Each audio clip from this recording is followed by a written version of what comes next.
Estamos gravando. Boa noite a todos. Mais uma vez, daremos início à nossa última maravilhosa aula do curso de extensão O Supremo Tribunal Federal e a Proteção aos Vulneráveis. Curso de extensão vinculado ao projeto de comemoração pelos 5 anos do grupo de pesquisa Jurisprudência de Direitos Fundamentais. Muito bom. Vamos então para o último tema de aula. Falaremos hoje sobre um grupo muito interessante, um grupo vulnerável muito interessante, os povos indígenas. Dá uma olhadinha se está aparecendo aí na sua tela. Mande um ok, por gentileza. Todo mundo consegue ver bem? Maravilha, então. Povos indígenas. Indicação de leitura. Estou recomendando 6 artigos científicos. Povos indígenas e direito à terra na realidade brasileira, da Elisângela Cardoso de Araújo Silva. Eu estou indicando, na verdade, 5 artigos científicos e um voto. Voto do ministro Carlos Alberto Menezes Direito, no julgamento da petição 3384, aliás, 3388, dígito 4, que é o caso da Raposa Serra do Sol, a demarcação de terra indígena na Raposa Serra do Sol. Temos, então, aqui o voto do ministro Carlos Alberto Menezes Direito, já está no nosso Google Drive, né, todas essas informações. Fica a indicação, então, de leitura do voto do ministro. Inclusive, essa é uma das decisões que nós estudaremos na aula de hoje. Estou indicando o artigo científico Um Pouco Além dos Territórios, o direito fundamental dos povos indígenas a uma educação diferenciada, do Paulo Fernando Soares Pereira e Joaquim Shiraishi Neto. Artigo científico também, Racismo Institucional e Povos Indígenas, uma das práticas assimiladas às estratégias de enfrentamento. Então, Bruno Rota Almeida, Thaís Bonato Gomes e Bruna Reusler Salé. Artigo científico da Escola de Salamanca ao limiar do século XXI, a difícil missão de proteger os direitos indígenas, do Igor Pierre Piemonte Ditão e da Karen Marcelo. E, por fim, a proposta de emenda constitucional número 215/2000, como retrocesso jurídico à proteção do direito fundamental dos povos indígenas à terra, da Marília Aguiar Ribeiro do Nascimento e Germana Aguiar Ribeiro do Nascimento. São essas, então, as indicações de leitura de artigos científicos e o voto do ministro Menezes Direito, que estão no Google Drive para que vocês façam o download e possam estudar com calma. E além dos textos que nós já disponibilizamos, também estou indicando um autor fantástico. Muita gente não conhece Darcy Ribeiro. É necessário que vocês estudem os livros que este homem escreveu. Darcy Ribeiro foi um antropólogo, historiador, sociólogo, escritor e político brasileiro, foi ministro da Educação, é um dos fundadores da Universidade de Brasília, a UNB, conhecido por seus estudos sobre povos indígenas e educação. O livro mais conhecido do professor Darcy Ribeiro é O Povo Brasileiro, a Formação e o Sentido do Brasil. Mas para nossa aula, eu vou indicar obras mais específicas. Estou indicando 3 livros do Darcy Ribeiro: Os Índios e a Civilização, A Integração das Populações Indígenas no Brasil Moderno, Utopia Selvagem e as Américas e a Civilização, Processo de Formação e Causas de Desenvolvimento Desigual dos Povos Americanos. Então ficam as indicações do professor Darcy Ribeiro. É muito interessante, é um autor muito importante na história moderna do Brasil, história contemporânea, né? E é um dos maiores estudiosos sobre povos indígenas que temos em nosso país. Também estou indicando a leitura de 3 livros: Direito e Povos Indígenas, do Luiz Fernando Vilares, editor Juruá; O Direito Indígena ao Solo, Limites e Possibilidades, da Daniela Gomes; e O Renascer dos Povos Indígenas para o Direito, do Carlos Frederico Marés de Souza Filho. Esse livro, inclusive, tese de doutorado, né, um livro bastante importante na análise dos povos indígenas. Muito bem. Tem um outro livro aqui, gente. Não coloquei no slide, mas faço a referência agora em aula. Deixa eu só interromper aqui para vocês verem melhor. O Direito à Terra Indígena, um estudo dos casos Raposa Serra do Sol e Maiana Awastigne, da Elaine Fernandes. Fica também aí a indicação de leitura, o Direito à Terra Indígena, para nossa aula especialmente. Um livro bem importante, porque os casos do Supremo que nós vamos estudar se referem a terras indígenas. Todo mundo está visualizando novamente o slide? Mandem um ok para que nós possamos prosseguir.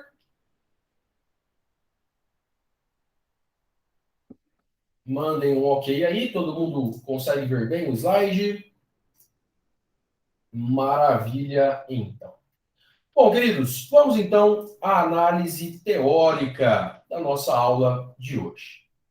Legislação. Professor, quando nós estamos estudando no primeiro ano, no primeiro semestre, e nós vamos falar da capacidade civil, tem um artigo do Código Civil que fala muito brevemente que os indígenas terão legislação especial. Ou seja, os povos indígenas, que são divididos em 3 categorias, como nós vamos estudar na aula de hoje, mas quando eu penso em um indígena nativo, ou seja, não integrado em nossa sociedade, eles devem ser tratados de uma forma diferente. Então, a primeira lei mais importante para a aula de hoje é a Lei 6.001 de 73, que dispõe sobre o Estatuto do Índio. E aí vem uma primeira observação. Lá em 73 era mais comum a utilização da palavra índio, enquanto hoje nós temos utilizado povos indígenas. Professor, tem diferença? Doutrinariamente, é mais correto que se utilize povos indígenas, porque a palavra índio dá a entender que seria uma coisa só. Então, todos os indígenas que existem no Brasil seriam apenas um único grupo.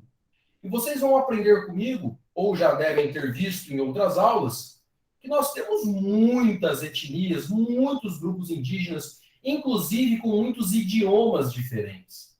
Então é mais adequado povos indígenas para prestigiar essa pluralidade, esse multiculturalismo que temos no Brasil. É a convivência de muitas culturas, com línguas próprias, religiões próprias, tradições próprias. Mas, lá em 73, denominou-se Estatuto do Índio. Sem nenhuma dúvida, a lei brasileira mais importante. Agora, mais modernamente, nós tivemos a Lei 14.021 de 2020, que trata sobre medidas de proteção social para a prevenção do contágio e da disseminação do Covid-19 nos territórios indígenas. Uma lei que veio para proteger os indígenas com relação à pandemia do novo coronavírus, a pandemia de Covid-19. Agora, quando nós olhamos para o ambiente internacional, a Convenção 169 da OIT, Organização Internacional do Trabalho, que se tornou o direito brasileiro através do decreto 5051 de 2004, que agora é reconhecido como decreto 10088/2019. Professor, como assim o decreto 5051 virou o decreto 1088? E quando você abrir o decreto 1088 de 2019, você vai perceber que o governo fez um compilado de várias convenções da OIT num único decreto. E aí ele foi colocando em anexos, né? Mas é muito importante, queridos, para começar a estudar povos indígenas, que vocês façam a leitura da Convenção 169 da OIT. É um documento internacional que virou lei no Brasil através dos decretos federais que nós estamos citando agora, e que vai, nessa convenção, vai direcionar a análise sobre o tratamento jurídico dos povos indígenas. Simbolicamente, temos 2 declarações importantes: Declaração Universal dos Direitos dos Povos Indígenas da ONU de 2007 e a Declaração Americana sobre os Povos Indígenas de 2016. Vale a pena vocês conhecerem também. E, por fim, estou citando aqui um decreto que vai ser bastante discutido na aula de hoje, porque o decreto 1775/96 dispõe sobre o procedimento administrativo da demarcação de terras indígenas. Eu já vou adiantar para vocês que as duas decisões do Supremo, uma que já foi julgado, o caso Raposa Serra do Sol, e outro que será julgado, espero que esse ano ainda, né? Temos o primeiro voto do ministro Fachin, que trata novamente sobre a demarcação de terras indígenas com relação ao marco temporal. Marco temporal das terras indígenas. Se você acompanha o noticiário, você viu que esse tema do marco temporal foi objeto de muitas matérias, muitas reportagens no ano passado, porque os indígenas foram a Brasília, inclusive, né, lideranças indígenas foram ao Supremo protestar, pedindo para que a tese do marco temporal não seja acatada, não seja aceita, como foi no caso da Raposa Serra do Sol. Mas aí vamos deixar isso mais para o final da aula de hoje. Até aqui, todo mundo junto? Eu quero que vocês percebam, queridos, nós adotamos uma metodologia nas nossas aulas. É muito importante vocês terem a consciência de que existem leis específicas sobre cada matéria. Então, nós falamos aqui de muitas leis direcionadas para cada grupo, né? E às vezes não é só uma lei. Eu posso ter um decreto, eu posso ter uma portaria, eu posso ter uma instrução normativa, posso ter uma resolução. Então, quando nós vamos enfrentar um determinado tema, imagine que você seja contratado para advogar para uma comunidade indígena, você precisa conhecer a legislação de regência, ou seja, quais são as leis específicas daquela matéria. Um outro ponto fundamental que eu espero que vocês tenham percebido nas nossas aulas é que, além da legislação nacional, o Judiciário brasileiro, especialmente o Supremo Tribunal Federal, tem dado muito prestígio às normas internacionais. Nesse caso dos indígenas, a Convenção 169 da OIT é sempre lembrada. Então, lembrem-se, eu preciso analisar o direito interno, o que eu tenho de legislação brasileira, mas eu também preciso observar a legislação internacional. E não só legislação, porque, como nós temos visto durante as aulas, nós temos decisões judiciais nacionais sobre esse tema e temos também decisões internacionais, de cortes internacionais. No caso brasileiro, especialmente, a Corte Interamericana de Direitos Humanos. Eu estou reforçando isso porque, às vezes, na faculdade, como nós estudamos os assuntos muito especificamente, né? Então vamos estudar aquele artigo apenas do Código Civil, aquele artigo do Código Penal, você não tem uma visão global, uma visão panorâmica do ordenamento jurídico. Muito importante que vocês se atentem para isso. Vamos lá, então. Na jurisprudência internacional, assim como eu falei na aula sobre refugiados, lembra que o Ministério da Justiça brasileiro, em parceria com a Corte Interamericana, montou cadernos de jurisprudência. Lembra disso? Nós vimos um muito parecido com esse, né, com essa capa, na aula sobre refugiados. Estou indicando para vocês também, é muito fácil encontrar no Google, você pode baixar o arquivo PDF, a jurisprudência da Corte Interamericana de Direitos Humanos sobre povos indígenas, direitos dos povos indígenas. Temos aqui algumas decisões da Corte Interamericana sobre povos indígenas. Percebam que ainda não temos nenhuma brasileira nesse encarte, mas já temos uma condenação do Brasil na Corte Interamericana. Então, aqui nós temos casos da Nicarágua, Paraguai, Suriname, Guatemala e Equador. 1, 2, 3, 4, 5, 6 decisões da Corte Interamericana de Direitos Humanos sobre povos indígenas. E no caso brasileiro, olha que beleza, em 2018, fomos condenados na Corte Interamericana de Direitos Humanos no caso do povo indígena Chucuru e seus membros versus Brasil, onde ocorreu um atentado contra esse grupo indígena, inclusive 2 indígenas foram mortos e o cacique Marcos, da tribo, né, da comunidade Chucuru, acabou sendo gravemente ferido, inclusive. Né? Fizeram uma emboscada e acabaram tentando dizimar as lideranças desse povo, que é o povo indígena Chucuru, aqui no Brasil. O Brasil já foi condenado, então temos uma decisão na Corte Interamericana de 5 de fevereiro de 2018. Vale muito a pena que vocês conheçam essa sentença internacional. Olha só, coloquei até uma notícia aqui para vocês, né? Corte Interamericana de Direitos Humanos condena o Brasil por violação de direitos de índios, no caso Chucuru. É a primeira vez que o Brasil é condenado por uma corte internacional por violar direitos indígenas. Mas o país foi oficialmente notificado da decisão no dia 12 de março. Aqui, rapidamente, né? A corte entendeu que o Brasil não atuou num prazo razoável para demarcar o território Chucuru em Pernambuco, afastando da terra as 2.300 famílias que formam a etnia, atualmente distribuídas em 24 comunidades. O governo brasileiro demorou 16 anos, entre 89 e 2005, para reconhecer a titularidade e demarcar as terras dos índios, além de ter atrasado para retirar invasores do território. A condenação do Brasil havia sido antecipada pelo Ministério Público Federal, que vem acompanhando o caso. A Corte determinou que o Brasil garanta, de maneira imediata e efetiva, o direito de propriedade do povo chucuru e conclua a retirada de indivíduos não indígenas. A retirada de indivíduos não indígenas das terras mediante pagamento de indenizações. Temos, então, aqui o primeiro caso brasileiro de condenação da Corte Interamericana por violação aos direitos do povo chucuru. Perceba que é um número bastante expressivo, né, queridos? 2.300 famílias é um número bastante expressivo. Muito bem.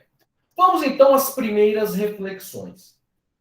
Diferente dos outros grupos vulneráveis que nós já tratamos, quando nós pensamos em povos indígenas, a primeira ideia que precisa estar muito clara para vocês é que a América sofreu um verdadeiro massacre com relação aos povos indígenas. Vocês sabem que hoje nós temos um movimento descolonial ou decolonial, no sentido de que alguns teóricos, alguns autores, têm defendido que nós não podemos ter apenas uma visão eurocêntrica da história. Uma visão que foi escrita, né, uma história escrita pelos portugueses, pelos europeus, pelos vencedores, entre aspas.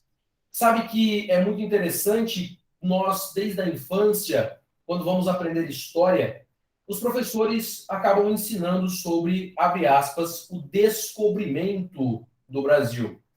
Sendo que existe, do ponto de vista histórico, uma série de equívocos nessa afirmativa. Primeiro porque você não pode descobrir um território que está povoado. Concorda comigo ou não? Você só descobre algo que ainda não foi ocupado por ninguém. Imagine, então, que Araçatuba descobriu o Birigui. Não, chegou lá, já tinha os biriguienses, né? Então, quando você pensa em descobrimento, quando o português aqui chegou, tem até um poema sobre isso, muito interessante, né?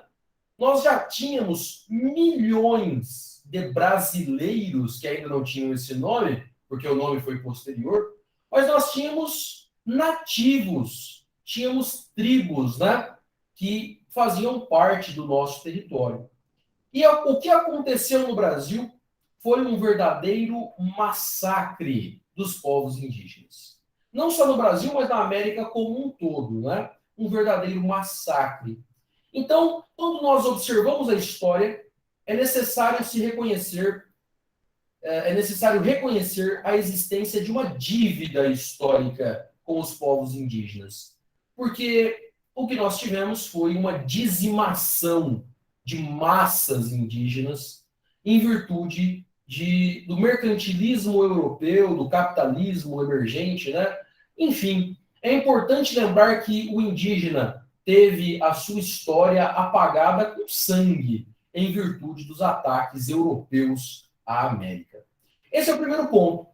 O segundo ponto é o multiculturalismo e pluralismo jurídico. Quando nós falamos em multiculturalismo, nós temos que lembrar que não existe um índio apenas. Quando eu falo índio, eu não posso pensar que é uma coisa só.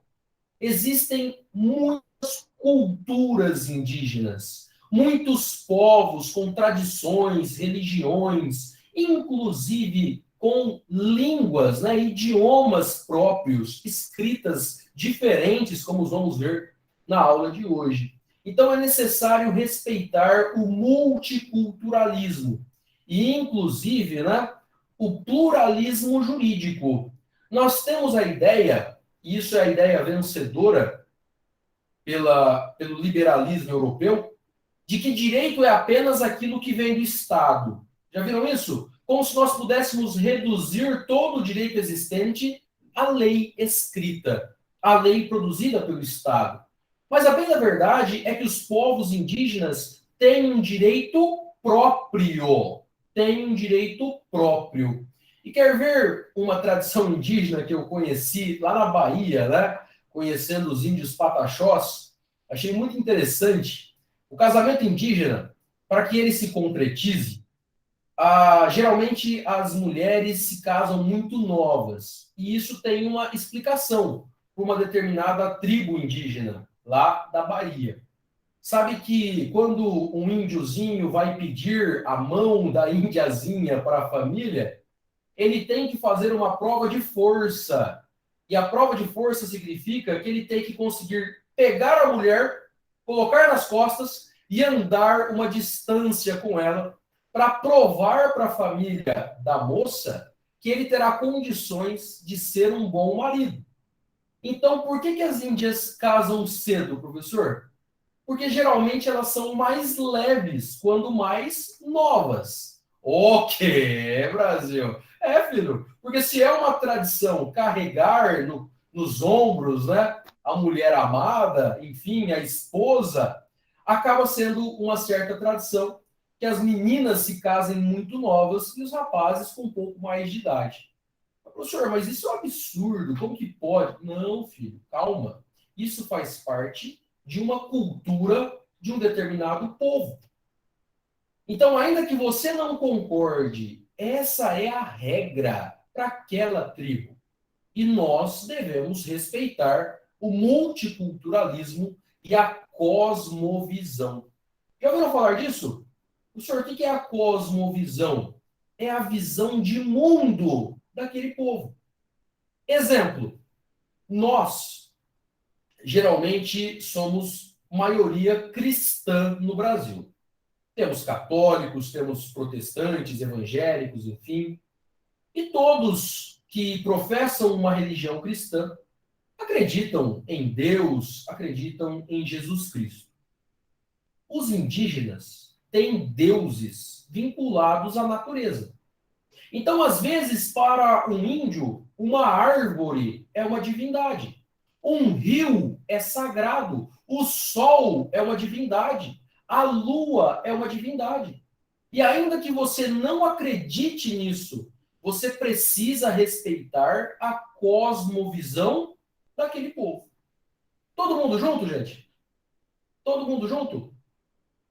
Percebam então que a Constituição fala de autodeterminação dos povos. Respeito à cosmovisão é respeito ao multiculturalismo, ao pluralismo jurídico. E é por isso que alguns autores, inclusive, chegam a destacar que os indígenas teriam uma cidadania diferenciada. Nós vamos falar um pouquinho sobre isso, mas a primeira questão é que, em regra, não se aplica o Código Civil na íntegra para os indígenas. Os indígenas têm leis próprias, né? Eles têm ali uma legislação específica. Por isso, alguns autores cogitam a existência de uma cidadania diferenciada. O que mais, professor? A Constituição de 88, para alguns autores, assegura aos indígenas o direito de ser índio. Nós temos um capítulo na Constituição próprio para isso. Temos um capítulo específico, né, para tratar sobre os povos indígenas. Muito bem. Avançando então, olha que interessante essa reflexão de um cacique lá da tribo Suquamish. E só uma pergunta: qual a diferença entre cacique e pajé? Quem sabe? Ok, Brasil. Qual a diferença entre cacique e pajé?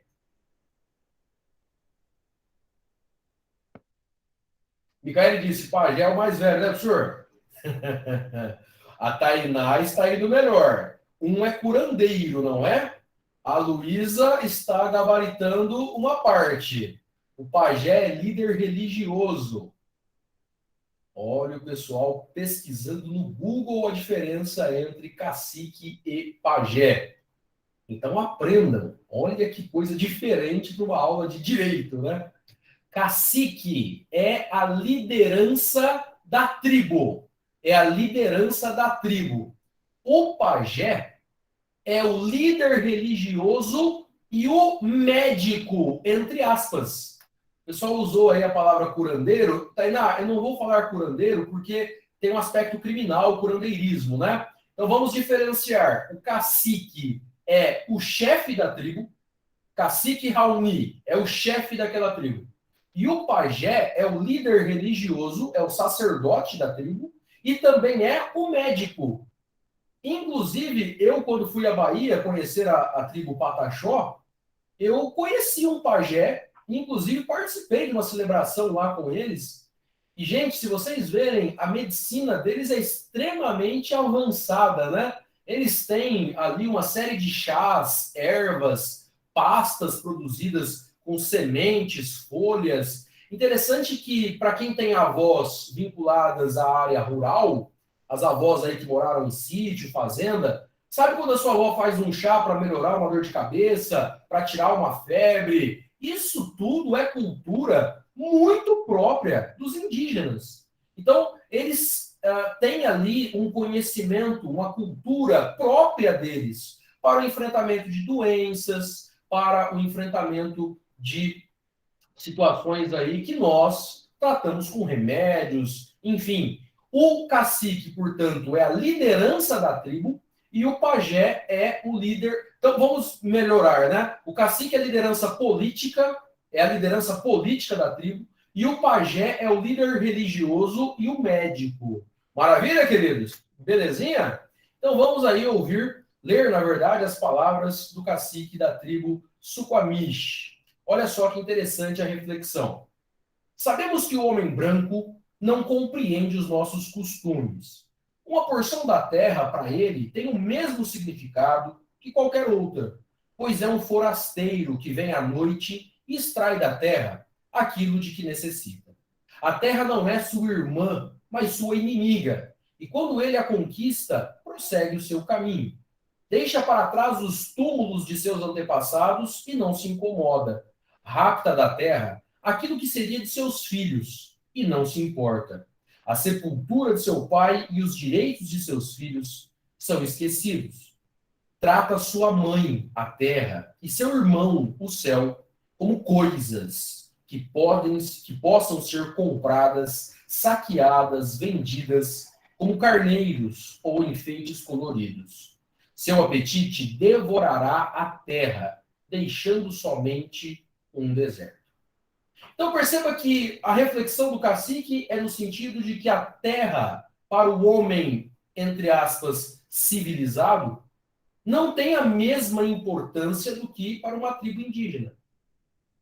Por isso que a gente tem que tomar muito cuidado com desapropriação de terras quando existem indígenas naquela localidade.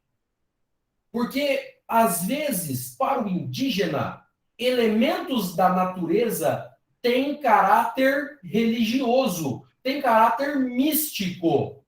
Ou seja, eu vou te dar um exemplo. Nós já tivemos casos que o Estado brasileiro não, mas o país precisava remover um índio, remover um grupo indígena de um determinado local, e os indígenas fizeram cordão de isolamento, falando assim: pode matar.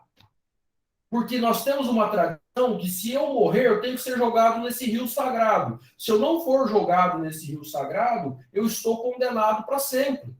Então, se for para ter uma condenação eterna, eu prefiro morrer agora, derramar o sangue no meu território. Então, olha a dificuldade de tratar uma desapropriação. O Maurício está dizendo, professor, viu que recentemente o professor da USP traduziu cartas indígenas do Brasil colonial, época das invasões holandesas? Nossa, Maurício, não vi, cara. Me manda aí depois o link da notícia, enfim, muito interessante, hein? Não vi, não. Bem interessante aí a contribuição. Mas só voltando, então, existem situações que às vezes é necessário construir uma hidrelétrica. Só que naquela localidade tem povos indígenas. E aí, tira o povo indígena de lá? Não, professor, mas quando a gente estuda a desapropriação no direito administrativo, o que acontece quando desapropria uma terra, gente? Me ajuda aí. Se vai desapropriar uma terra, a Tainá está dizendo, tem que ter indenização, professor. Parabéns, Tainá. Indenização em dinheiro, é o que diz a Constituição. Obrigado, Maurício. Maurício colocou a notícia aqui. Eu já até coloquei no meu navegador. Notícia recente, 5/11/2021. Cartas do século XVII são traduzidas do tupi pela primeira vez na história. Por que faço guerra com gente de nossas... Por que faço guerra com gente de nosso sangue? Escreveu o indígena. Olha só que interessante, hein? Cartas entre indígenas são traduzidas do tupi. Muito legal mesmo. Parabéns, Maurício, pela indicação. Bom, vamos voltando aqui então. Não, mas numa desapropriação eu posso ter indenização. É verdade. Mas o detalhe é que para os indígenas, dependendo do nível do indígena, se ele for um indígena não integrado, ou seja, um indígena nativo, o que a lei vai chamar de isolado, dinheiro para ele não significa nada. Não, senhor, mas eu vou tirar ele de uma terra, vou dar para ele outra terra. Não, mas a terra dele é aquela, não tem como tirar dali. E aí fica um impasse jurídico, porque nós temos uma colisão de direitos fundamentais. Faz sentido a todos, gente? A dificuldade de trabalhar com o direito indígena? Olha, de um lado eu tenho o desenvolvimento nacional, eu preciso de uma usina hidrelétrica para produção de energia, isso vai oferecer para aquele país uma qualidade de vida muito maior. De outro lado, eu tenho povos indígenas. E eu não posso fazer um cálculo matemático. Ah, professor, mas a usina vai beneficiar milhões. E ali eu tenho uma dezena de índios. Eu não posso calcular por quantidade. Porque o povo indígena, ele é patrimônio do Brasil. Querendo ou não, nós devemos proteger, faz parte da cultura, é o que nós chamamos de bem imaterial. Faz sentido? Muita gente não concorda com isso. Inclusive, o atual governo tem um posicionamento contrário aos interesses indígenas com relação ao marco temporal. Você vai ver uma discussão muito grande aí, né? Inclusive, o senhor presidente da República, que decretou o luto oficial no Brasil pela morte de Olavo de Carvalho. Vocês viram isso? Que fase, amigos. Milhões morreram na pandemia e foi tratado como uma gripezinha. Mas, enfim, avançando aqui no que interessa para nós. Olha lá. Tradição indígena faz pais tirarem a vida de crianças com deficiência física. Pergunta: o Estado pode interferir nesse caso? Então, deixa eu deixar mais claro para vocês. Existe uma tribo, e essa tribo tem uma tradição que se o filho nasce com uma deficiência, o filho deve ser morto. Lembra bastante a questão dos espartanos, para quem gosta de história. Esparta também tinha essa tradição. Nesse caso, o Estado pode interferir para salvar a vida dos indígenas deficientes? O bebê índiozinho? Sim ou não? Responde aí. Vai, Brasil. Micaele dizendo que não deve. Micaele, deixa matar o bebê indígena? A Luísa está perguntando, segundo a minha cabeça ou o STF? Acho que não pode também, hein? Amanda e Micaele dizendo, deixa matar. Ok. Vai, Brasil, quem mais? Vai, Luísa, sua cabeça, STF, o que você pensa? Micaele dizendo, professor, do que adianta deixar a criança lá? Ô, Micaele, mas não é deixar. A pergunta é, a tradição diz que tem que matar. O Estado pode ir lá e tirar o bebê, por exemplo? A Amanda disse o seguinte, professor, eu não disse que eu concordo. Ah, Amanda, parabéns. É uma posição jurídica. Ah, aí sim, aí sim. Prof, Diga, Micaele. eu vou falar como a Amanda, né? Que eu acho que é mais certo. Eu não concordo em tirar a vida das crianças, mas eu penso da seguinte forma: se a gente estiver falando de índios, igual você falou anteriormente, que não estão integrados, às vezes eles nem estão assim, dentro do conhecimento do próprio Estado. Então fica complicado a gente falar que o Estado tem que tirar essa criança. E até para os índios integrados, supondo que vai ser o Estado que vai tirar essa criança. O Estado ele tem como garantir o bem-estar, ele tem como assim garantir um parto de qualidade, ele tem como garantir os cuidados para aquela criança, porque assim a rejeição para essa criança ela vai ser automática, porque é como se ela fosse uma criança fruto de uma mãe que assim desejasse abortar, né? Então, querendo ou não, ela ia crescer sabendo que diante da condição dela, ela foi abandonada. Eu não sei se para a criança psicologicamente isso é saudável. Então, assim, eu, apesar de não concordar, porque eu acho que a deficiência não incapacita ninguém de viver em sociedade, mas eu acho que a tradição deles como tribo, como sociedade diferente da nossa, tem que prevalecer, por mais triste e radical que seja. Muito bem, é uma posição corajosa, Micaele. É uma posição corajosa. A Luísa disse, para minha cabeça não pode interferir. Para o Supremo, não sei, porém depende. Agora, a Tainá está colocando, vai ser marginalizado dentro da aldeia. Ô, Tainá, tem um detalhe, não dá para deixar na aldeia.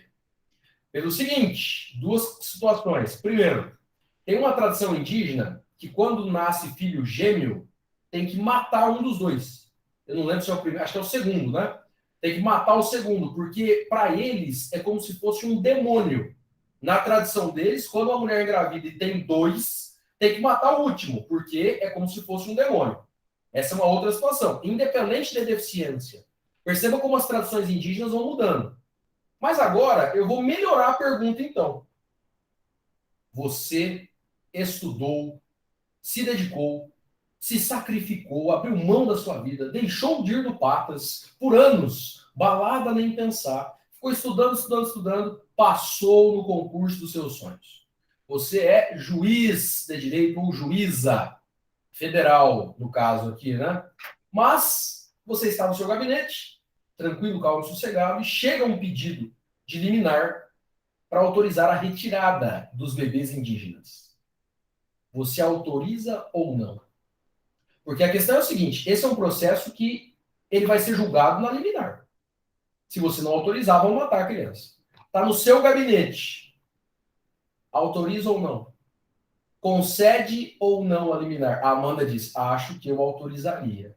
Autorizaria a retirada do bebê da aldeia, Amanda, só para ficar claro, é isso? Luísa não autoriza. O quê? Morra, bebê indígena.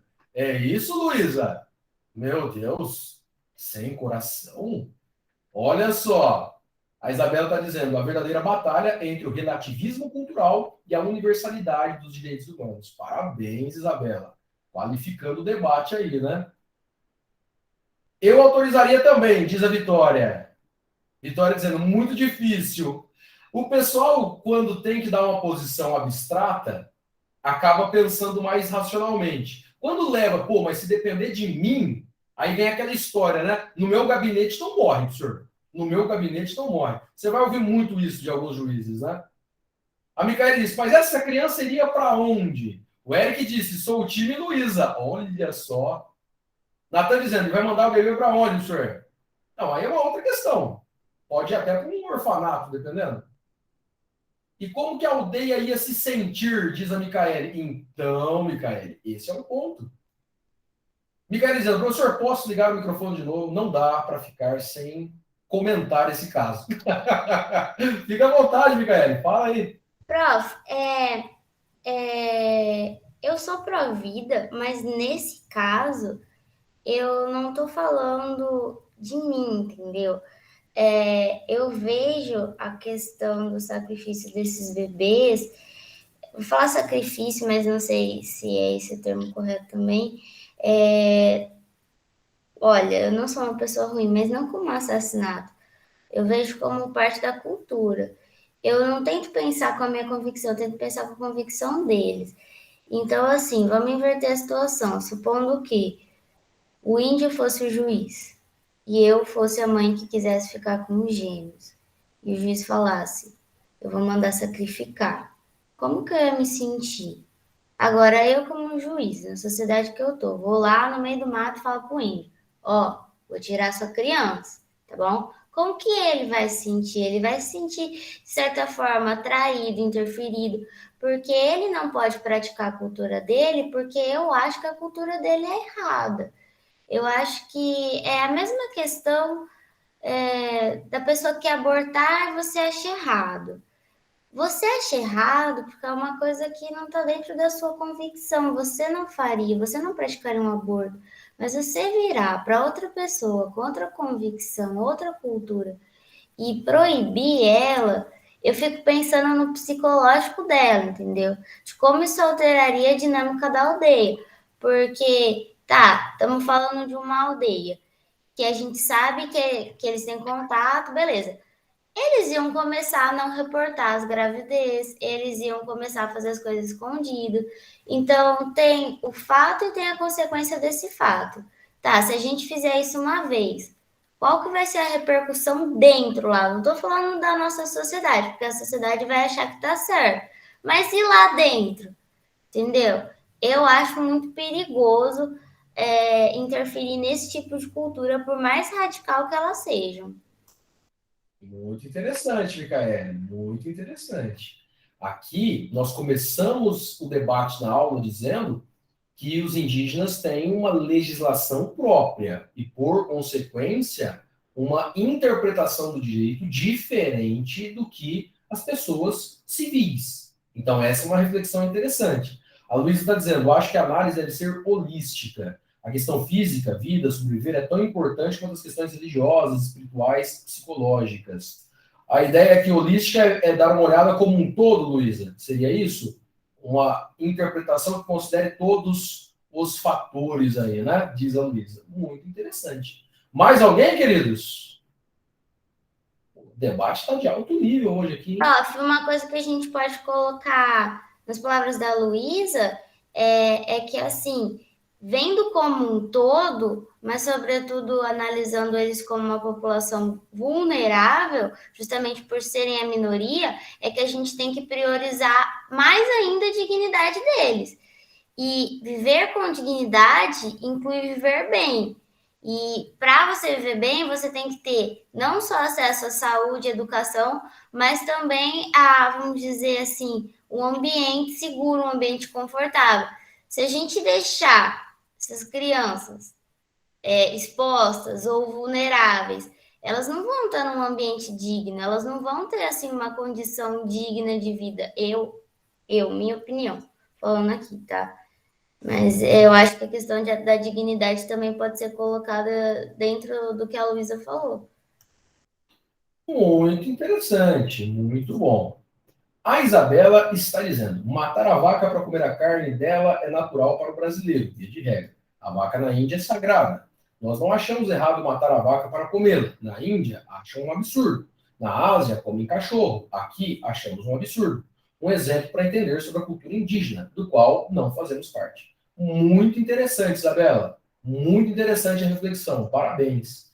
É a questão do multiculturalismo, né, que é pouco estudado, inclusive o pluralismo jurídico também, né? A própria Isabela tinha comentado, é um debate entre o relativismo cultural e a universalidade dos direitos humanos. Bom, vamos dar uma olhadinha nessa notícia, né? Uma reportagem que passou no Fantástico. Vocês podem assistir depois aí pelo site do Fantástico. Olha lá. Um assunto da maior importância, o direito à vida. Você acha certo matar crianças recém-nascidos por causa de alguma deficiência física? Pois saiba que isso acontece no Brasil e não é crime. A Constituição, nossa lei maior, assegura a grupos indígenas o direito à prática do infanticídio, o assassinato de bebês que nascem com algum problema grave de saúde. Para os índios, isso é um gesto de amor, uma forma de proteger o recém-nascido, mas tem gente que discorda. Um projeto de lei que pretende erradicar o infanticídio já foi aprovado em 2 comissões da Câmara Federal e agora vai para votação no plenário.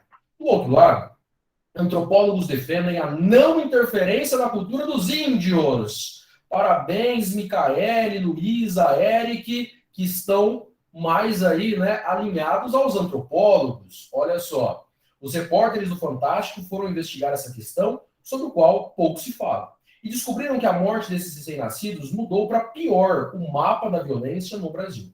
A cidade mais violenta do Brasil fica no interior do estado de Roraima, chama Caracaraí, e tem só 19 mil habitantes. De acordo com o último mapa da violência do Ministério da Justiça, em um ano, 42 pessoas foram assassinadas por lá, entre elas 37 índios, todos recém-nascidos, mortos pelas próprias mães, pouco depois do primeiro choro. A partir de uma porteira, o Fantástico entrou na terra dos Yanomamis, uma área de 9,6 milhões de hectares, uma área maior do que Portugal. Essa é uma das críticas para quem defende o marco temporal. Cuidado, hein, gente? Tem que olhar como um todo. Lá vivem 25 mil índios em 300 aldeias numa floresta inteiramente preservada. O filho de uma mulher Yanomami vai fazer parte da próxima estatística das crianças mortas logo após o nascimento. Há 2 semanas, ela começou a sentir as dores do parto, entrou na floresta sozinha e horas depois saiu de lá sem a barriga de grávida e sem a criança. Os agentes de saúde que trabalham lá disseram, sem gravar, que naquela noite aconteceu mais um homicídio infantil, um infanticídio. O infanticídio indígena é um ato sem testemunha. As mulheres vão sozinhas para a floresta, lá depois do parto examinam a criança. Se ela tiver alguma deficiência, a mãe volta sozinha para a aldeia. A prática acontece em pelo menos 13 etnias indígenas do Brasil, principalmente nas tribos isoladas, como os Suruauas, os Yanomamis e os Camaiurás. Cada etnia tem uma crença que leva a mãe a matar o bebê recém-nascido. Olha que interessante, cada etnia tem uma crença própria de cada povo, né, sobre essa tradição. Criança com deficiência física, gêmeos, filho de mãe solteira ou fruto de adultério podem ser vistos como amaldiçoados, dependendo da tribo, e acabam sendo envenenados, enterrados ou abandonados na selva. Uma tradição comum antes mesmo do homem branco chegar por lá, mas que fica geralmente escondida no meio da floresta. O tema infanticídio ressurge agora por ter se destacado no mapa da violência de 2014, elaborado com os dados de 2 anos atrás. O autor do levantamento feito pelo Ministério da Justiça, o pesquisador Júlio Jacobo, da Faculdade Latino-Americana de Ciências Sociais, não tinha ideia desta prática. E aí, então, comecei a pesquisar efetivamente com as certidões de óbito. Registravam que crianças de cor ou raça indígena de 0 a 6 dias de idade. E começamos a ver que realmente era uma cultura indígena meio não falada, meio oculta, diz o pesquisador. Então, essa é uma ótima reflexão sobre respeitar a tradição indígena ou aplicar o direito do homem, entre aspas, civilizado, a esses grupos. Isso mostra e reforça, né, o multiculturalismo e a importância dos operadores do direito conhecerem a forma diferenciada com que a Constituição trata os povos indígenas. Bom, queridos, até aqui todo mundo junto? Mandem um ok rapidamente. Tema interessante, hein? Tema interessantíssimo. Vamos avançando, então. Olha só. População indígena no Brasil, o último censo demográfico de 2010 apresentava algo em torno de 900 mil indígenas. Desses 900 mil, cerca de 517 mil em terras indígenas e 380 fora das terras indígenas. Aí, os que estão em terra rural e não urbana, né, nós temos quase 500 mil de indígenas que moram, né, nas terras propriamente indígenas, no ambiente natural. É um número expressivo, mas considerando a nossa população em mais de 210 milhões de habitantes, 500 mil é um número bastante preocupante. A preservação das tribos, das aldeias, dos agrupamentos indígenas não está, muitas vezes, na pauta dos governos federais, estaduais, municipais. Essa é uma questão interessante. Olha só, estudo revela 305 etnias e 274 línguas entre povos indígenas no Brasil. Um estudo lá de 2016 foi noticiado pela BBC. Temos mais de 305 etnias. Por isso que não dá para falar índio como algo, como uma coisa só, né? Povos indígenas é mais adequado. 274 línguas entre povos indígenas do Brasil. Aqui eu trouxe para vocês, olha que interessante, quem quiser fazer a leitura, por gentileza, né, das capas aqui, é a Convenção 69 da OIT traduzida na língua Guarani Kaiowá. Esse primeiro documento em azul foi o próprio governo brasileiro, né, com a OIT, aliás, foi o escritório da OIT no Brasil que traduziu a Convenção 169 para a língua Guarani Kaiowá e em vermelho para a língua terena. Olha só que diferente, queridos. Diferente, né? Muito bem. Avançando. Aqui nós temos uma foto que representa um dos grandes debates. Os povos indígenas apoiam e confiam no STF. O povo Carajá diz não ao projeto de lei 490 e não ao marco temporal. A nossa história não começa em 88. Aqui, só para ir adiantando o assunto, a discussão existente sobre terras indígenas é porque a Constituição brasileira traz a proteção a terras indígenas, inclusive a demarcação de terras indígenas. E nós temos um decreto que é federal e disciplina o procedimento administrativo para essa demarcação. O problema é o chamado marco temporal. Porque lá no caso da Raposa Serra do Sol, o Supremo decidiu que seriam terras indígenas aquelas terras que estivessem sendo ocupadas em 1988 por povos indígenas. E ponto final. Então, esse é o grande ponto de discussão sobre terras indígenas. Os indígenas têm direito apenas às terras ocupadas no ano de 88 ou às terras indígenas anteriores a 88, mas que os índios foram expulsos, foram caçados, foram perseguidos. Os indígenas não querem um marco temporal. E aí fica muito claro, a nossa história não começa em 88. Por outro lado, existe uma corrente de políticos, de pensadores, que entendem que demarcações de terras indígenas concedem muita terra para pouco índio. Sabe quem são os maiores interessados no marco temporal de 88? Os grandes senhores de terra no Brasil. A exploração agropecuária. Então, a bancada ruralista não quer que os indígenas tenham terras demarcadas com extensões consideráveis. É muita terra para pouco índio. É isso que muita gente do Brasil defende até 2021.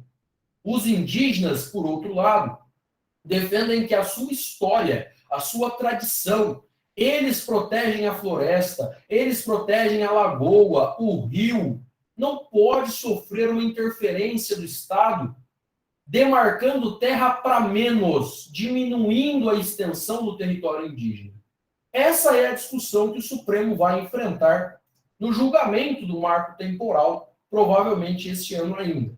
Já temos o primeiro voto do ministro Fachin e, por incrível que pareça, o voto do ministro Fachin desatende os interesses do governo e protege os povos indígenas. O Fachin julgou contra o marco temporal.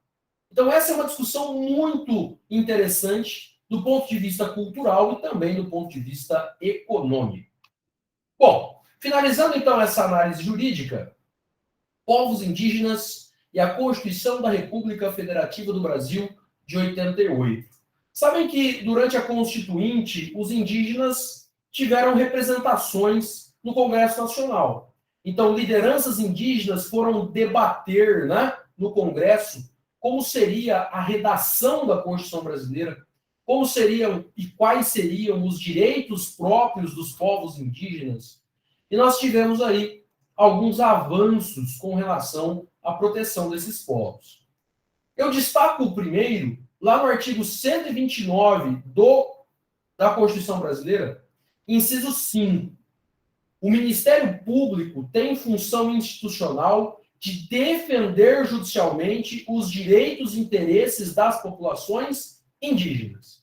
É bem verdade que existe um órgão próprio para isso, que é a FUNAI, mas muitas vezes temos ações propostas contra a FUNAI, contra o INCRA, envolvendo direitos indígenas. A Constituição brasileira qualifica o Ministério Público como defensor de populações indígenas, ao menos judicialmente. Nós temos aqui, professor, por que a Defensoria não foi convocada em 88? Porque a Defensoria é muito nova, né, gente? A Defensoria foi se estruturando de 88 para frente. Em muitos estados, como nós dissemos, nem existiam defensorias até pouco tempo atrás. O que mais, professor? Com relação à educação, o artigo 210, parágrafo 2º, determina que o ensino fundamental regular será ministrado em língua portuguesa, assegurado às comunidades indígenas também a utilização de suas línguas maternas e processos próprios de aprendizagem. Olha só, a Constituição destacou que é necessário preservar a cultura indígena, as línguas maternas, processos próprios de aprendizagem. Eu, quando conheci uma comunidade Pataxó, achei muito interessante porque tem escola dentro da comunidade indígena, né? Então, do jeito deles, da cultura deles, da forma e metodologia que eles utilizam, eles acabam ensinando as crianças, educando as crianças dentro de suas tradições. Vocês sabem que os índios têm tradições consuetudinárias, costumeiras, são tradições passadas de pai para filho, né? Os ascendentes vão transmitindo aos descendentes a cultura, as tradições. E a Constituição brasileira já protege a cultura indígena, inclusive as línguas maternas, com relação à educação, especialmente o ensino fundamental regular. Olha só, além da educação, a Constituição também se preocupa com os indígenas na parte da cultura. Lá no artigo 215, parágrafo 1º da Constituição brasileira, o Estado garantirá a todos o pleno exercício dos direitos culturais e o acesso às fontes da cultura nacional, e apoiará e incentivará a valorização e a difusão das manifestações culturais. O parágrafo 1º vai detalhar um pouco mais essa proteção. O Estado protegerá as manifestações das culturas populares, indígenas e afro-brasileiras, e das de outros grupos participantes do processo civilizatório nacional. Então, tem um comando constitucional específico para a proteção de manifestações culturais indígenas. É um dever imposto ao Estado brasileiro.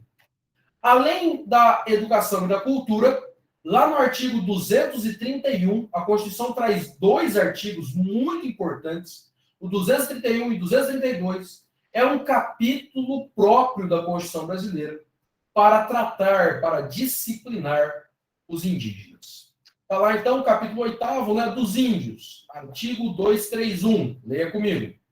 São reconhecidos aos índios a sua organização social, costumes, línguas, crenças, tradições e os direitos originários sobre as terras que tradicionalmente ocupam, competindo à União demarcá-las, proteger e fazer respeitar todos os seus bens.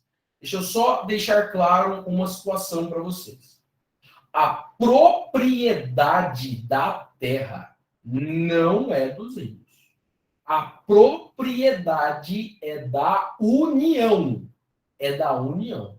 Os índios têm posse permanente. Posse permanente. São conceitos de direito administrativo diferenciados, né? A propriedade da terra é da União, mas a posse permanente pertence, né? Com usufruto exclusivo, né? É o que diz o 231, parágrafo 2º. Então, perceba, são reconhecidos aos índios a organização social, os costumes, as línguas, as crenças e as tradições. Por isso que não pode influenciar um ritual religioso indígena. Por isso não pode influenciar a questão do infanticídio ou não. O Estado brasileiro precisa proteger aquela cultura, aquela tradição. E como bem colocou a Micaele, ainda que nós, homens e mulheres, entre aspas, da civilização, não concordemos com aquilo. A visão jurídica tem sido de proteção à cultura e às tradições indígenas. Tainá está achando sensacional. Parágrafo 1º. São terras tradicionalmente ocupadas pelos índios, as por eles habitadas em caráter permanente, as utilizadas para suas atividades produtivas, as imprescindíveis à preservação dos recursos ambientais necessários, ao seu bem-estar e as necessárias à sua reprodução física e cultural. Mais uma vez reforçando, segundo os seus usos, costumes e tradições. Parágrafo 2º. As terras tradicionalmente ocupadas pelos índios destinam-se à sua posse permanente, cabendo-lhes o usufruto exclusivo das riquezas do solo, dos rios e dos lagos nelas existentes. Parágrafo 3º. Estamos falando do artigo 231, tá? 231 da Constituição. O aproveitamento dos recursos hídricos, incluídos os potenciais energéticos, a pesquisa e a lavra das riquezas minerais em terras indígenas, só podem ser efetuadas ou efetivadas, né, com autorização do Congresso Nacional, ouvidas as comunidades afetadas. Queridos, esse é um grande desafio. Quando nós falamos de ouvir comunidades indígenas, a primeira barreira é o idioma. A primeira barreira é a comunicação verbal. Porque não basta apenas uma consulta formal. Essa é a discussão de quem defende os direitos indígenas. O índio tem que ter, o indígena tem que ter capacidade de influenciar na decisão. Não é simplesmente cumprir um protocolo, não. Se os indígenas se convencerem que aquilo não é o melhor, eles devem ser levados em consideração. Ouvidas as comunidades afetadas, ficando-lhes assegurada participação nos resultados da lavra na forma da lei. As terras de que trata esse artigo são inalienáveis e indisponíveis, e os direitos sobre elas imprescritíveis. É vedada, é proibida a remoção dos grupos indígenas de suas terras, salvo a de referendo do Congresso Nacional, em caso de catástrofe ou epidemia, que ponham em risco a sua população. Ou no interesse da soberania do país, após deliberação do Congresso, garantindo em qualquer hipótese o retorno imediato logo que cesse o risco. Esse parágrafo 5º extremamente importante, hein, do 231. Ainda mais porque nós estamos vivendo uma pandemia de coronavírus. Parágrafo 6º. São nulos e extintos, não produzindo efeitos jurídicos, os atos que tenham por objeto a ocupação, o domínio e a posse das terras a que se refere esse artigo, ou a exploração das riquezas naturais do solo, dos rios e dos lagos nelas existentes, ressalvado o relevante interesse público da União, segundo o que dispuser a lei complementar. não gerando a nulidade, a extinção do direito de indenização ou ações contra a União, salvo na forma da lei, contra benfeitorias derivadas da ocupação de boa-fé. Não se aplica às terras indígenas o disposto no artigo 174, parágrafo 3º e 4º. Bom, fora isso, então, a Constituição, lá no 232, confere capacidade processual específica para grupos indígenas. Significa dizer que, de acordo com o artigo 232, os indígenas podem promover ações judiciais e não precisam estar representados por ninguém. O artigo 232 é um artigo muito importante. Capacidade postulatória, capacidade de ser parte para os povos indígenas também. Até aqui, todo mundo junto? Mandem um ok aí rapidamente. E vamos finalizando. Vimos a Constituição, agora vamos detalhar um pouquinho a legislação específica. Lei 6.001 de 73, o Estatuto do Índio. Olha que interessante, artigo 3º. Para efeitos dessa lei, ficam estabelecidas as definições a seguir discriminadas. Índio ou silvícola é todo indivíduo de origem e ascendência pré-colombiana que se identifica e é identificado como pertencente a um grupo étnico cujas características culturais o distinguem da sociedade nacional. Comunidade indígena ou grupo tribal é um conjunto de famílias ou comunidades índias, quer vivendo em estado de completo isolamento em relação a outros setores da comunhão nacional, quer em contatos intermitentes ou permanentes, sem, contudo, estarem neles integrados. Então, o Estatuto do Índio traz uma definição, lembrando que esse estatuto é bastante antigo, né? O Estatuto de 73, mas ele já traz uma primeira definição e depois ele detalha essa diferenciação é fundamental. Para provas, para concurso público, é muito importante conhecer essa diferenciação. Os índios são considerados isolados, em vias de integração, também chamados de semi-integrados, e integrados. Vamos entender essa diferença. O que são índios isolados, professor? São índios nativos. São aqueles que não têm contato com a civilização contemporânea. Ele não conhece o idioma, ele não conhece dinheiro, ele não conhece tradições que não sejam as deles. Os índios isolados são os índios por essência mesmo, né? Os índios originários, digamos assim. Agora, se eles começam a ter algum contato com a civilização moderna, então imagine aquele indígena que ele nasceu na aldeia, ele vive naquela tribo, só que ele vende um peixe na feira. Ele faz um artesanato para vender, ele toca algum instrumento musical, ele ganha esse dinheiro e volta para a sua tribo. Nesse caso, nós temos um índio em vias de integração, um indígena semi-integrado. Então, ele já conhece um pouquinho de idioma, ele já sabe o que é dinheiro, ele não trabalha só com escambo, como os índios isolados, né? Ele já trabalha com um aspecto mais mercantil, de comércio. E os índios integrados, por fim, eu sempre dou o exemplo do Evo Morales, que foi presidente do seu país. Ele tem ascendência indígena, mas está tão integrado, é uma pessoa que exerce todos os seus direitos de cidadania. Então, o índio integrado é aquele que, aparentemente, né, tem traços, inclusive, na sua face, na sua identificação, você percebe que aquela pessoa tem alguma influência, né, alguma ascendência indígena. Mas ele é integrado, completamente integrado à sociedade.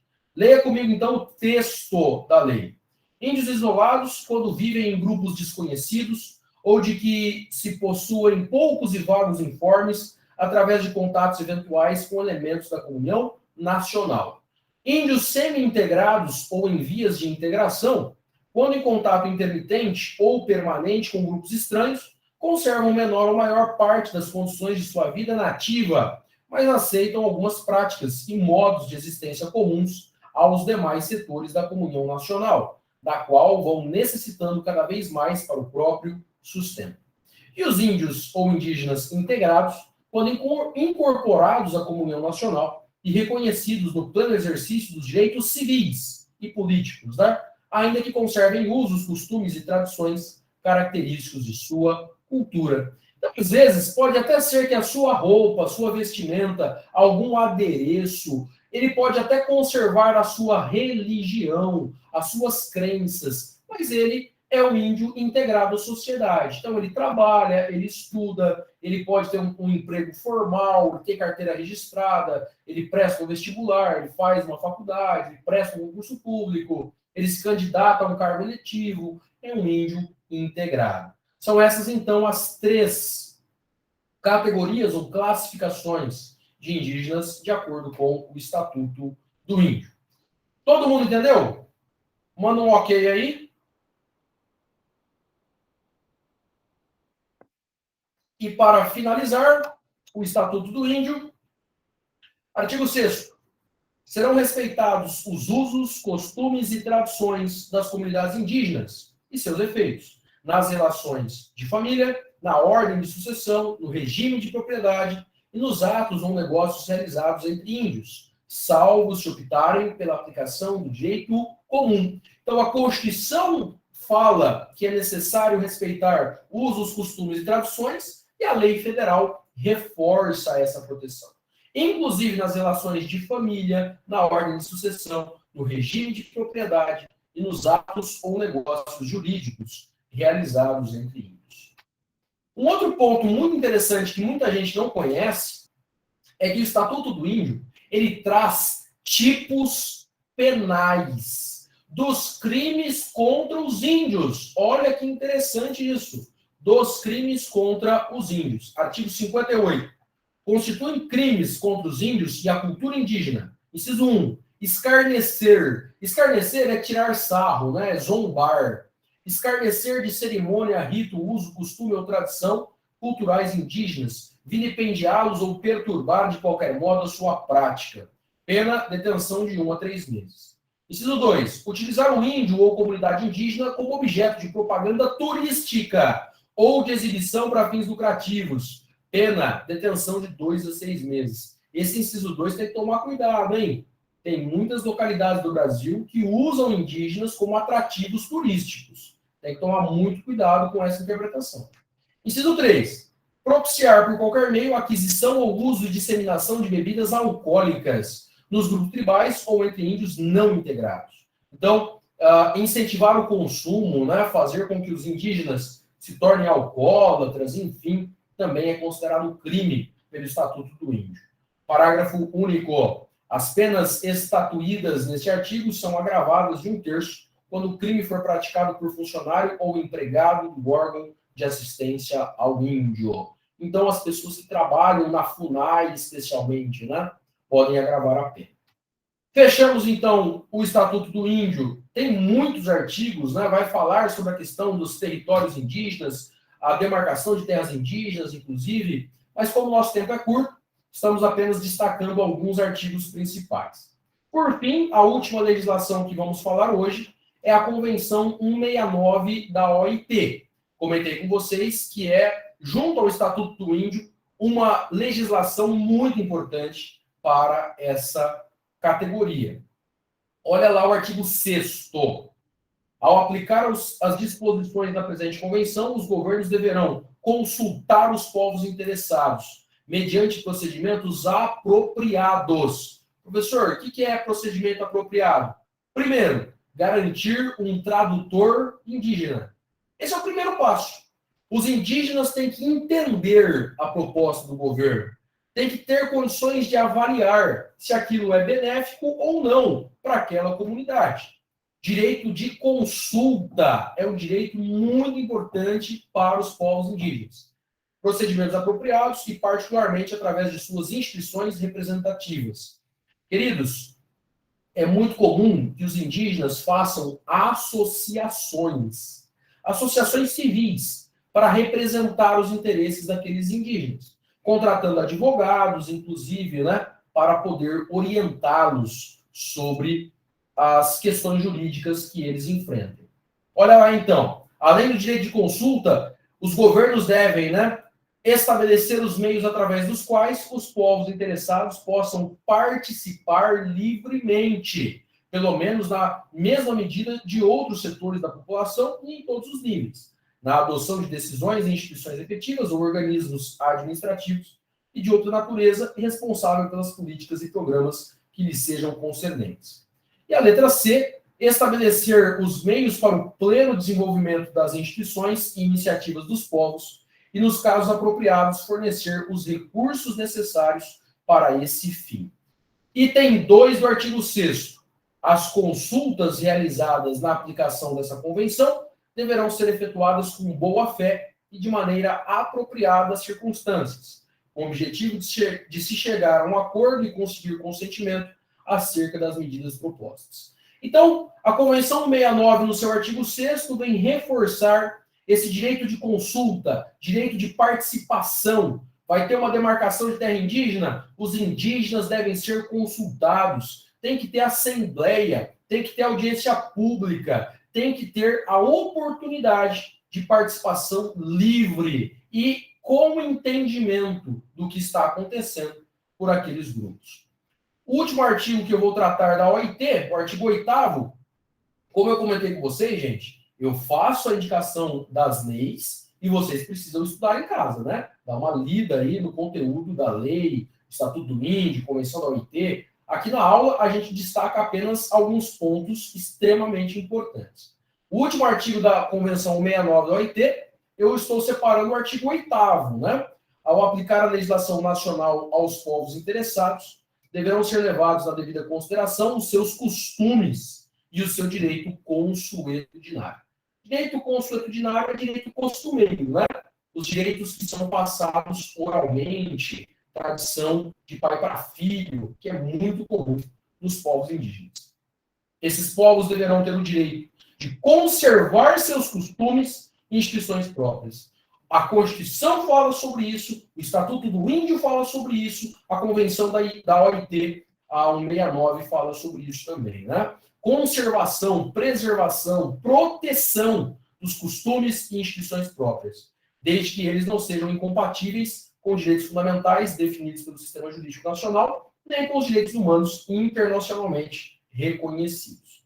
Só um detalhe, eu comentei com vocês essa questão do infanticídio indígena, tem muito juiz que autoriza a retirada do bebê.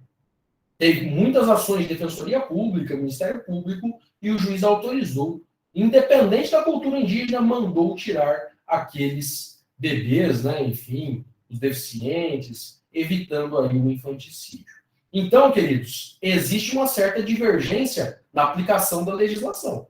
Tudo bem? Mesmo com a lei, a Constituição, a Convenção da OIT, falando sobre a importância de preservar costumes e tradições, muitos juízes ainda acabam julgando, definindo liminares, protegendo aí os recém-nascidos.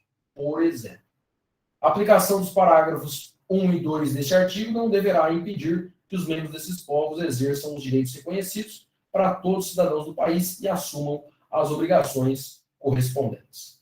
Bom, com isso, então, a gente encerra a análise legislativa e eu vou só pedir para vocês, gente, respirem fundo aí.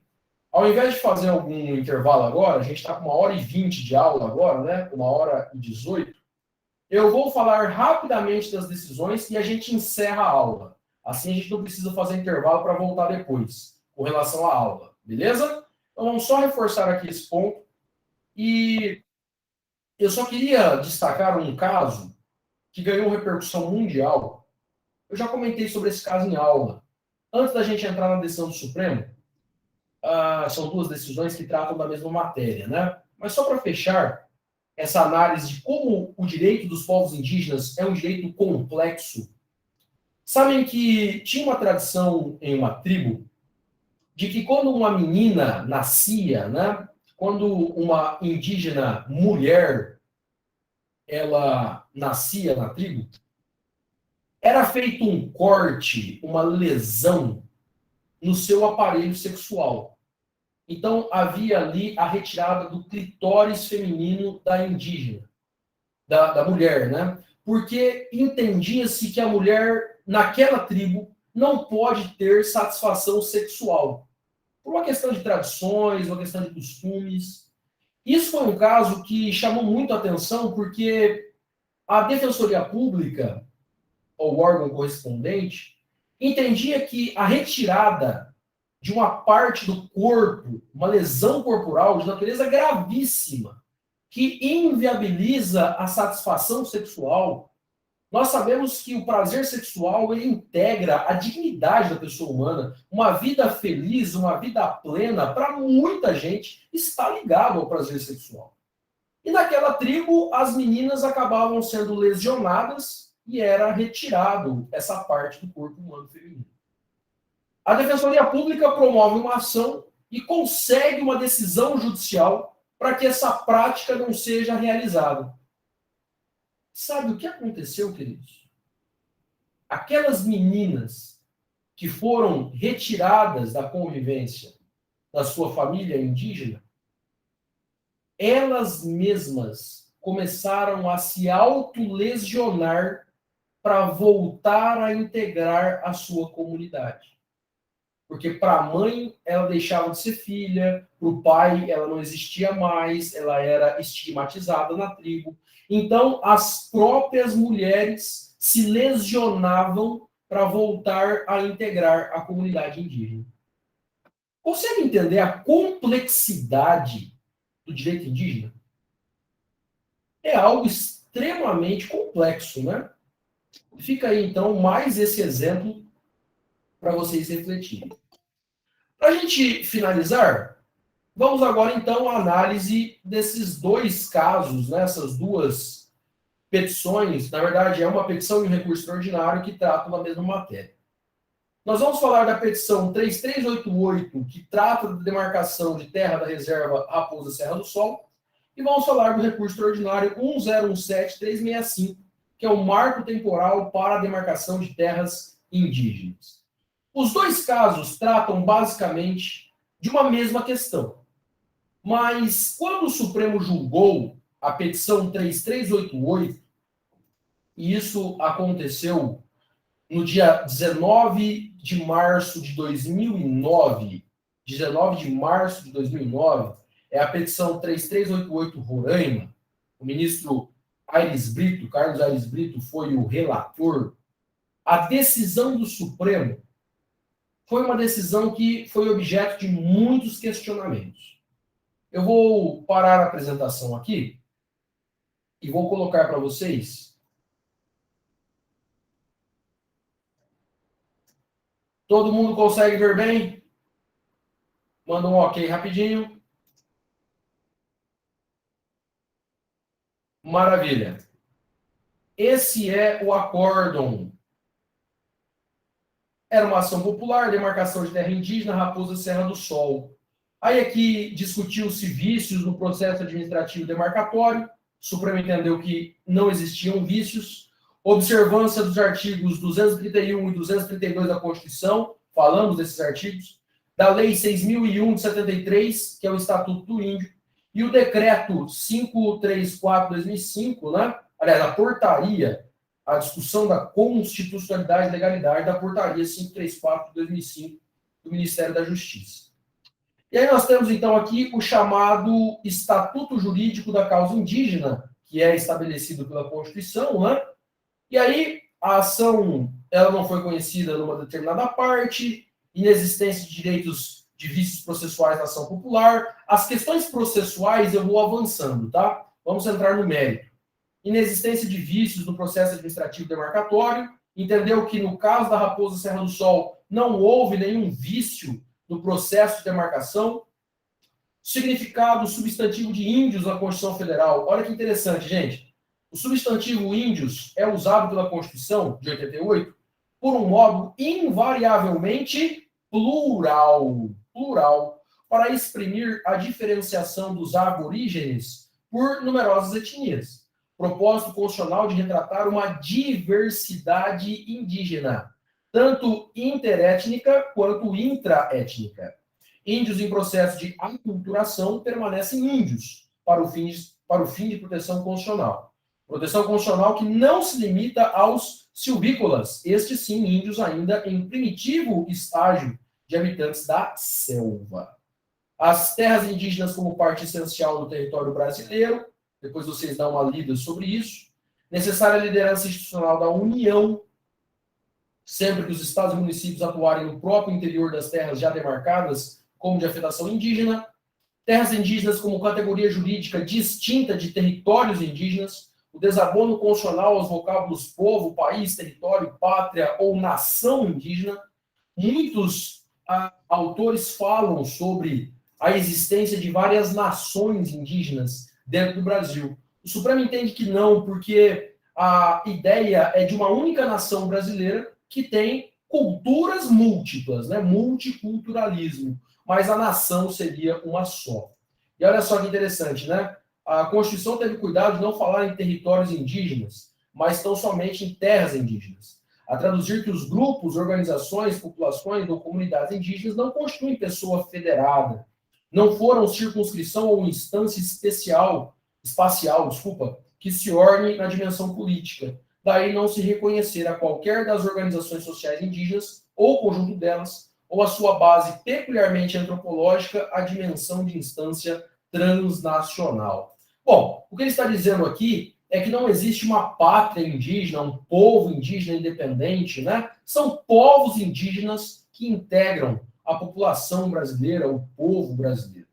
Demarcação como competência da União, ele vai detalhando aqui. E aí, para a gente fechar esse raciocínio, né?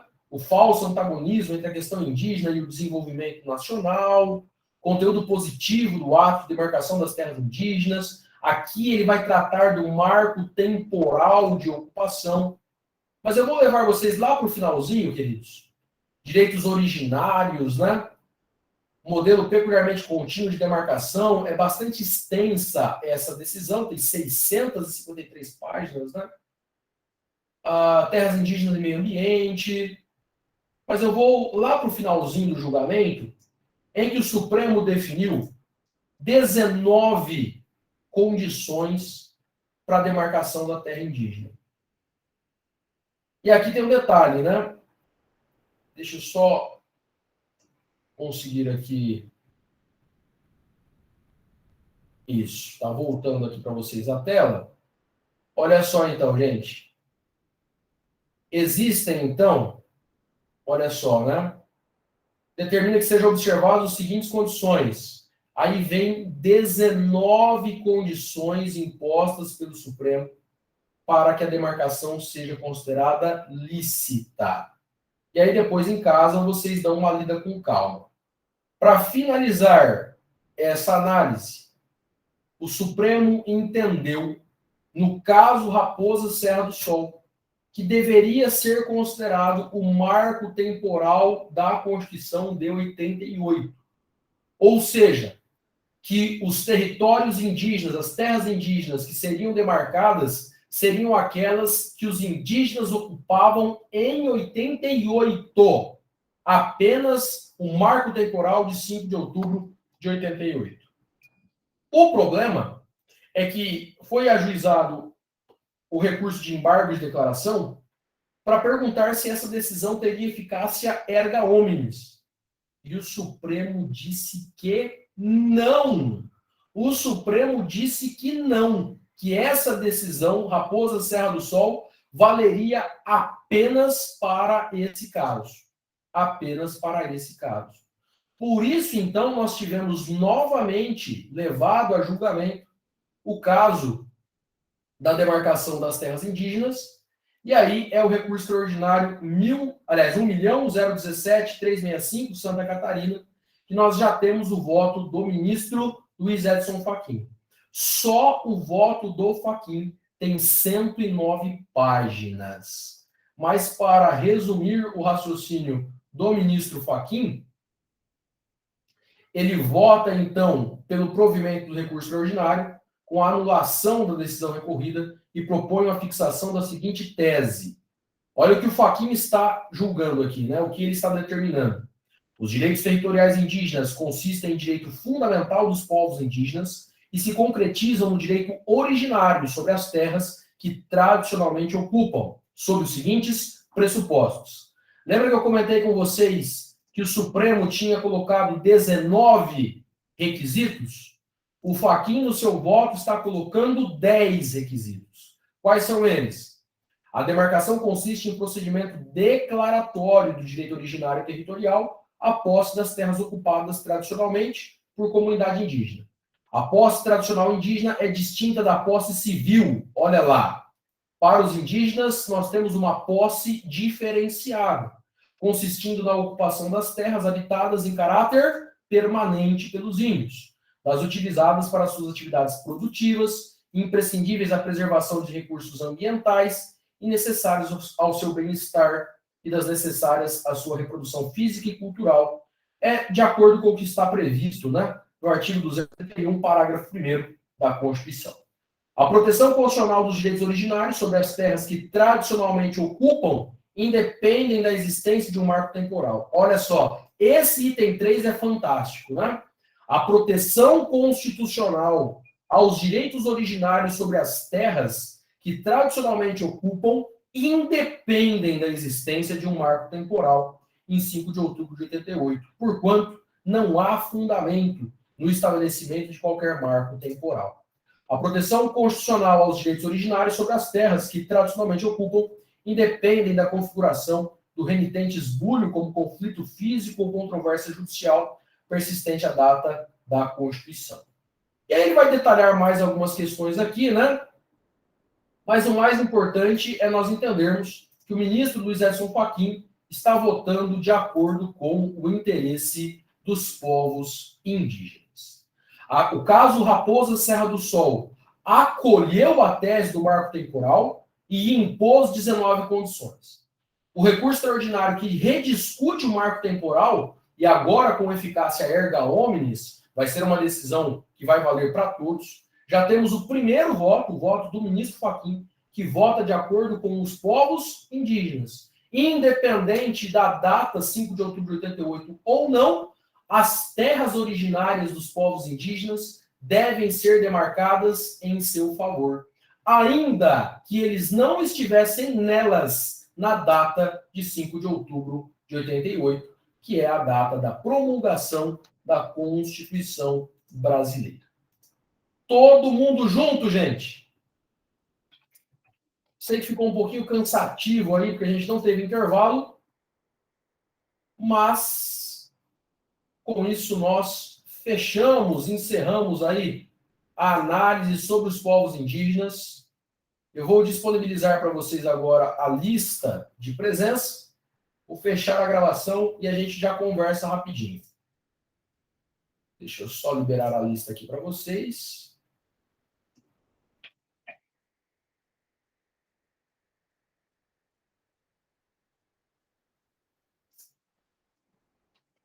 A lista de presença já está no chat. E com isso, então, nós encerramos esta maravilhosa aula.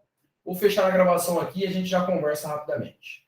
Muito obrigado pela presença de todos, um grande abraço e até a próxima. Tchau, tchau.